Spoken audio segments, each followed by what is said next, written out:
Welcome back into CBS Sports HQ. It is time to talk fantasy. A lot of you getting those drafts underway as we speak.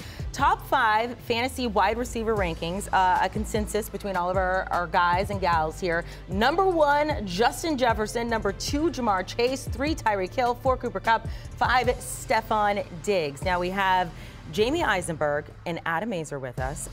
Jamie, you know, there's a lot going on right now. You guys are doing an IDP draft. Apparently, Adam Azer heard from Jeremy St. Louis yesterday saying he never worked, so he decided he had to come on the show today. A lot going on. We're going to go through some of these rankings and a tier specifically. You guys disagree in one area in particular, but you do agree on the top 2. Let's start with that. Well, it's hard to overlook what Justin Jefferson and Jamar Chase have done through the early part of their career and what they should continue to do in 2023. I mean, they're both in prolific offenses that are going to throw the ball.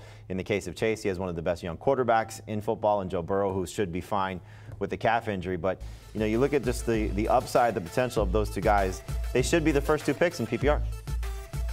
Yeah, I took Jefferson with the first overall pick in this PPR draft that you referenced. And by the way, you can tell Jeremy that I woke up from a very good nap just to be on the show today, so let him know I'm working hard. But Jefferson only scored, 8 touchdowns last year receiving, so there's so much more potential for him if he can just turn some of those targets into touchdowns, which I think he will. Imagine if he had scored 13, 14, 15 touchdowns. Jefferson is the easy 1-1 for me. His sleep pattern's much like yours. A little bit, yeah. Now that I do the show a little bit earlier, I have to wake up before noon. But for you, we do have a discrepancy at 3 and 4. We saw the consensus was Hill above Kupp. We saw Jamie had Hill above Kupp. Adam, why do you think Kupp is going to be more like he was a couple of years ago? Well, look, it's not just what he was a couple of years ago. What he was last year, he was still the best wide receiver on a per-game basis. And when you just look at his games with Matthew Stafford, over the last 2 years, you're talking about a pace of about 150 catches, about 1,800 yards, and at least 13 touchdowns. So his numbers with Matthew Stafford over the last year and a half, he's by far the most valuable player in fantasy over the last year and a half when he's been on the field with Stafford. So I think the only justification for drafting Tyreek Hill, or anyone really, over Cooper Kupp is that you're not expecting Kupp to stay healthy, or you're not expecting Stafford to stay healthy, or both. But if Stafford and Kupp are both healthy for 17 games, Kupp is going to be the most valuable player in fantasy. I mean, we're obviously splitting hairs here. You see where I have these guys ranked. They're 3 and 4. But Adam hit it, you know, on the head. There's some questions. You know, Kupp's already been banged up in training camp, you know, dealing with the hamstring injury. Last year was a foot injury.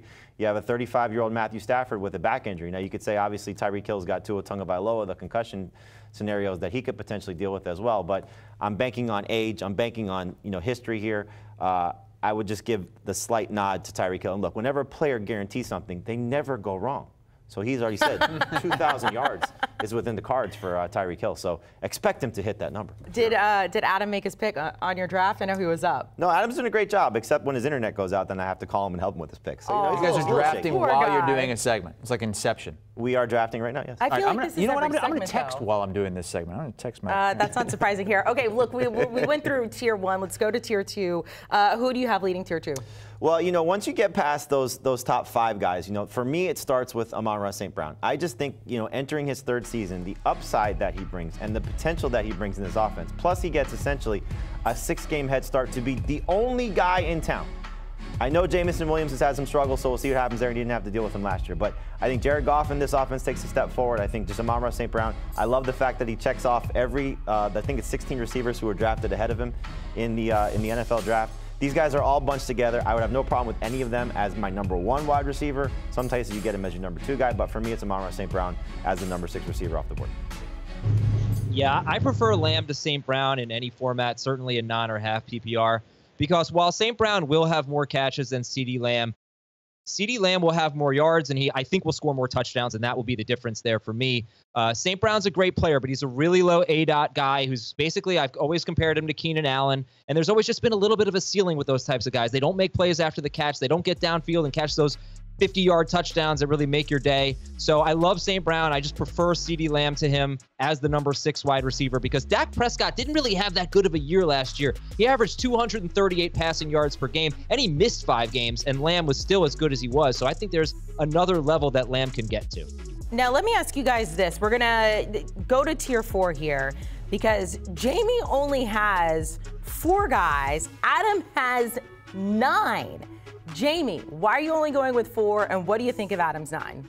Well, Adam doesn't know how to differentiate between, where a list should stop, so let's just throw all those guys into one big pot. But I mean, look, it makes some sense. They're all being drafted in relatively same range.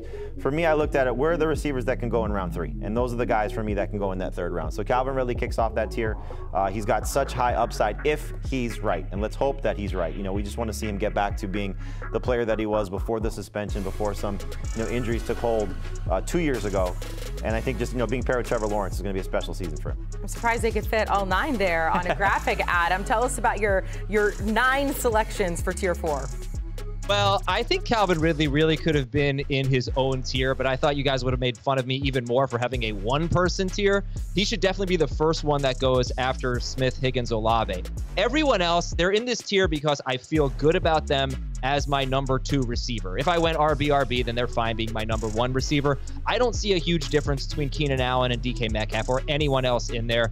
Ridley, I just don't think can be in the tier above that. So he falls in with these guys, but anywhere from round 3, middle of round 3, late round 3 to the end of round 4, I'd say, I think is a great time for any of these guys. I don't see a huge difference. Amy, you don't have many people in tier 4, Keenan Allen included, down to tier 5. What do you expect for him this season? Just a little concerned with his age and the fact that, we have a pretty significant competition, going on in this receiving core when you have Quentin Johnston joining this, team in Los Angeles with the Chargers. So the thing that scares me a little bit about Keenan Allen, he's one of the best slot receivers in the NFL.